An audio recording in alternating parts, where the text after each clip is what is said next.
Buenos Aires es conocida por su cultura, comida, su pasión por el fútbol y su arquitectura impresionante. Pero detrás de la fachada de esta ciudad que nunca duerme, hay historias secretas que han circulado entre sus calles adoquinadas durante décadas.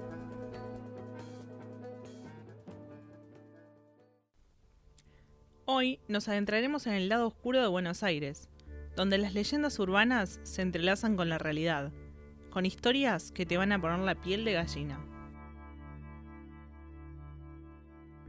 Desde criaturas misteriosas en la Reserva Ecológica de la Costanera Sur, hasta vampiros en el barrio de Flores.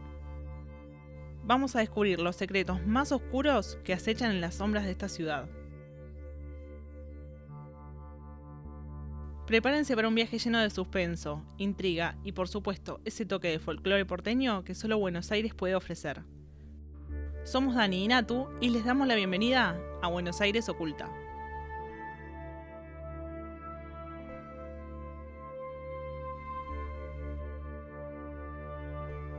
Imagina esto, estás en los límites de Buenos Aires, en la Reserva Ecológica de la Costanera Sur, rodeado del ruido de la ciudad.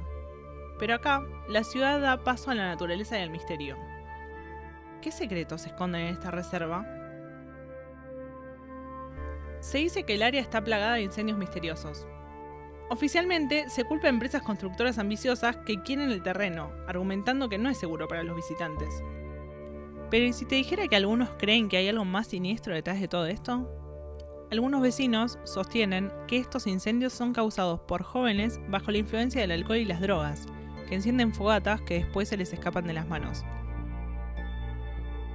Pero atención, los más escépticos creen en la existencia de criaturas terroríficas y monstruos extraños.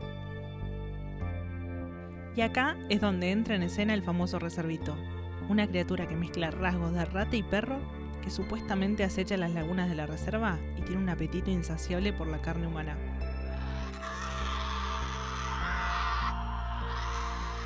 ¿Realidad o mito? Nadie logró fotografiarlo y las cámaras de seguridad de la reserva parecen guardar bajo 7 llaves sus secretos. Se rumora que la reserva se construyó sobre terrenos antiguos llenos de escombros y restos químicos de electrodomésticos, como lavarropas y heladeras. ¿Podría esto haber dado origen a criaturas inusuales? En fin, la Reserva Ecológica de la Costanera Sur sigue siendo un lugar donde la naturaleza y la ciudad se entrelazan, escondiendo sus secretos en la oscuridad de la noche. Y recordá, lo más peligroso acá es la destrucción del hombre.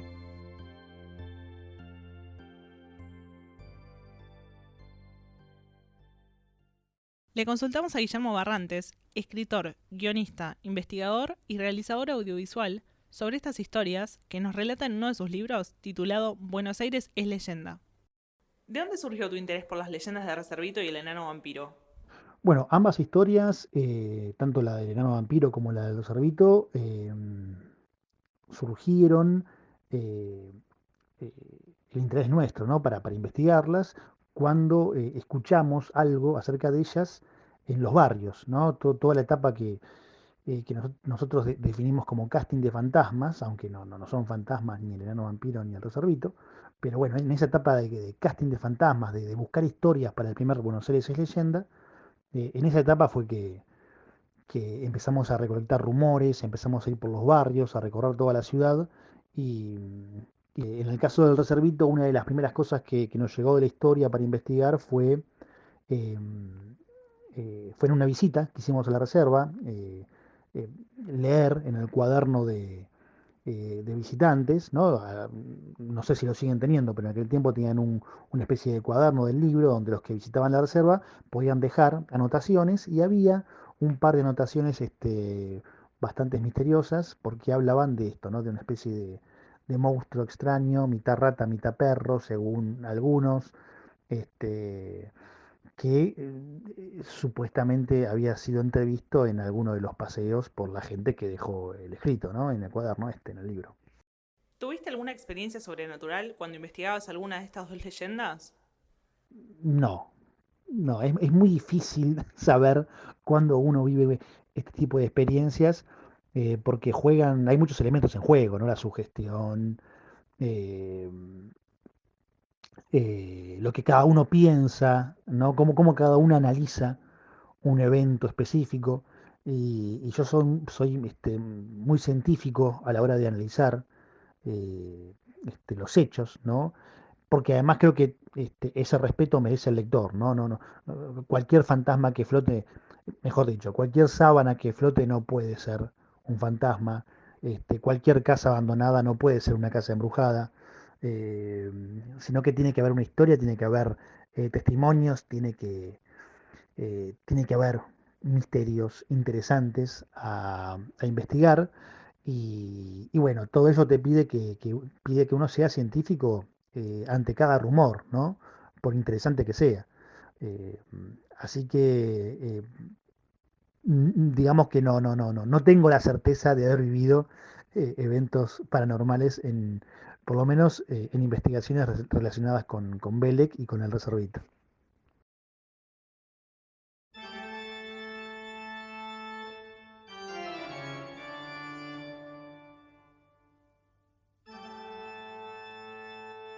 El enano vampiro. Polémico este nombre, ¿no? Pero les prometemos que el título está a la altura de la historia. Este es uno de los mitos urbanos más increíbles y se ubica durante la última dictadura cívico-militar, en el invierno de 1978. La historia cuenta que próximo a las vacaciones escolares llegó a Buenos Aires el Circo de los Zares, que se instaló donde ahora está ubicado el nuevo gasómetro, es decir, la cancha del Club San Lorenzo. Por el barrio de Flores se paseaba una camionetita fea y chiquita que anunciaba por megáfono al increíble circo, venido directamente de Rusia. Este circo no era de las dimensiones del impresionante circo de Moscú, pero se destacaba por tener una cantidad importante de animales, además de otras atracciones acostumbradas, como malabaristas, equilibristas, payasos y enanos. Uno de estos enanos, que no era ruso sino húngaro, provenía de la zona de los Cárpatos, justo como el famoso conde Drácula. El señorito este se llamaba Belek, y según quienes lo vieron actuar, se ganaba el escenario por su gracia y agilidad, pero también por otras cosas. Como mencionamos antes, el circo poseía una dotación importante de animales de todo tipo. Y acá comienza el asunto, porque de a poco todos estos animalitos empezaron a morir extrañamente. Al principio, el dueño del circo, el señor Borislov, pensó que se trataba de una enfermedad que los animales habían contraído en Brasil, pero sus sospechas se impugnaron cuando encontró marcas sospechosas en diferentes partes de los cuerpos. La historia dice que el señor Love decidió hacerles una autopsia a él mismo y que ahí notó que las víctimas estaban prácticamente desangradas, secas. Fue entonces que, es muy fuerte esta parte que viene ahora, decidió formar un equipo de vigilancia junto con la mujer barbuda y el hombre bala. Una noche, la última en Flores antes de irse de gira por el interior del país, escucharon ruidos sospechosos en el carromato de Kirky, el payaso estrella del circo. Atente a lo que se viene. El hombre bala se puso el casco que utilizaba para su acto mortal, tomó carrera y se tiró de cabeza contra la puerta, derribándola. Sin imaginarse lo que estaban a punto de ver, el señor Love y la mujer barbuda entraron y descubrieron al enano Belek con sus dientes enterrados en Vera, una monita tití. Inmediatamente Belek fue expulsado del circo, y si bien no lo denunciaron porque el caso era demasiado irregular, el liliputiense tuvo que recoger sus pertenencias y huir. La gente del barrio sabía de la existencia del enano, e incluso algunos vecinos lo habían visto, pero parecía tranquilo y además nadie comprendía la lengua en la que hablaba. Pero pronto las cosas iban a cambiar, porque para terror de los habitantes de Flores, comenzaron a aparecer en las calles pájaros, gatos y perros sin sangre. Circulan, sobre estos hechos, decenas de relatos diferentes, todos ellos contados por presuntas víctimas. Hablamos con el investigador Guillermo Barrantes, quien entrevistó a personas que dicen haber sido testigos de los ataques de Belek. Acá nos cuenta un par de testimonios. Guillermo, ¿nos puedes contar sobre los testimonios de la gente que entrevistaste? Con respecto a Belek, al enano vampiro, los testimonios que recogimos eran bastante similares entre sí, algunos más creíbles que otros. Suele pasar que uno va investigando un mito y se va internando en el barrio y profundizando en la leyenda y te encontrás con muchas versiones del mismo, ¿no? Pero la mayoría coincidía, o por lo menos los testimonios más interesantes que quedaron reflejados en Buenos Aires es leyenda, eh, estaban relacionados con gente que recordaba, ¿no? Aquella época, muchas veces no en primera persona, sino que eh, aquel terror que vivió el Bajo Flores bajo la época del enano vampiro, eh, a ellos les llegaba a través de un amigo, de un amigo, de un amigo, de un conocido, de un pariente, ¿no? Pero así todo dimos con un hombre, me acuerdo, que él sí nos dijo que era verdad, que lo había vivido, y como prueba, como evidencia, nos mostró un par de botas tejanas que tenían unos misteriosos orificios en la parte del talón, ¿no? Eh, bueno, evidencias entre comillas, ¿no? Porque esos agujeros podrían haber sido eh, hechos con cualquier elemento cortante, no tenían por qué pertenecer a lo que dejó el colmillo de un enano vampiro, pero no importa, o sea, al mito eso no le importa. La función nuestra era investigar el mito y saber que la gente que sentía y que contaba, y ese testimonio fue clave porque esta persona nos aseguraba que lo había vivido, ¿no? Así que bueno, yo rescato ese testimonio, ¿no? De este hombre, un hombre de edad avanzada que nos mostró estas botas con estos agujeros misteriosos que para él eran prueba de lo que había vivido. ¿Y qué pasó con el enano? Ustedes se preguntarán. Bueno, al igual que en todo, también hay diferentes versiones sobre el destino de Belek. Hay quienes dicen que hasta el día de hoy vive en el cementerio de Flores. Hay quienes dicen que se fue a Córdoba y otros dicen que los militares lo agarraron.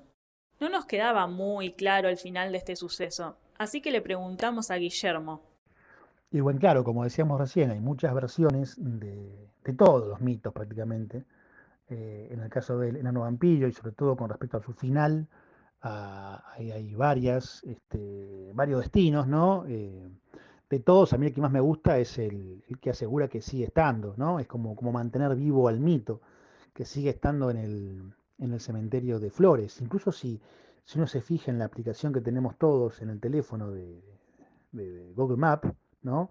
Cuando vas con el mapa al cementerio de Flores ¿cómo es? Lo agrandás, ¿no?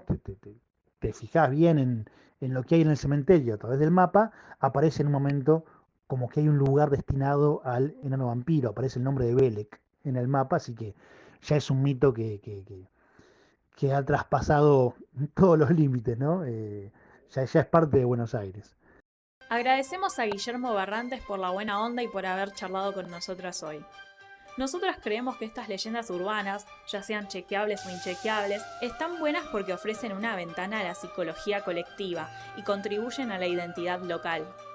También creemos que inspiran la creatividad, muchas veces estimulan la producción de obras literarias y artísticas que enriquecen la expresión cultural. Los invitamos a que nos manden un mail contándonos por qué les gustan este tipo de historias, y también si quieren nos pueden decir qué leyendas desean que tratemos en el próximo programa. Esto fue todo por hoy. Somos Natu y Dani, y esto fue Buenos Aires Oculta. Hasta la próxima semana.